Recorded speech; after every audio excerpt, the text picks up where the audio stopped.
सासूबाई जेवायला काय करू? वहिनी मोड आलेली मटकी करा. अगं मटकी कराय पहिली मटकी भिजायला घालायला लागती. सोड, तुला तर काय माहितच नसन. सुनबाई, मी कालच्याला दही लावले फ्रीज मध्ये असन बघ, त्याची कढी बनव मस्त पैकी. पिंके, जाग मा तेवढा किचन मधला फोन घेऊन ये. तुझ्या आत्याला फोन लाविते. आणते. अरे देवा, मला तर कढीच करता येत नाही. आता काय करू? एक काम करते, मम्मीलाच फोन करून बघते. हॅलो मम्मी, कढी कशी करायची ते सांग ना मला.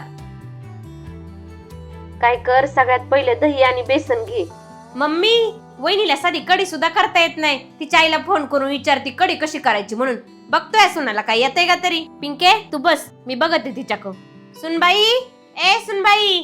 हा सासूबाई, आले. हा मम्मी, मी ठेवते. हा सासूबाई, काय झालं? अगं सुनबाई, तू फोनवर कोणा संग बोलत होती?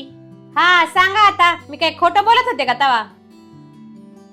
सासूबाई, मी माझ्या मम्मीला फोन केला होता, मला कढी येत नाही ना करता म्हणून. अगं तुझ्या मम्मीला फोन करून तू कायला त्रास द्यायचा? अगं मी बी तुला तुझ्या आईसारखीच आहे. मला विचारलं असतं ना तरी मी सांगितलं असतं. चल, मी तुला शिकविते कढी कशी बनवायची ते. पिंके, चल तू बी. ए मम्मी, मी काय येऊ? चुगल्या लावाय कशी पटायते? मग चल आता तू बी शिकून घे. तुला सासरी गेल्यावर तुझ्या करायच लागतात ना काम, आणि तुला तरी कुठं कढी जमती तवा. नुसतं जाग्यावर बसून राहता इथं आलं की.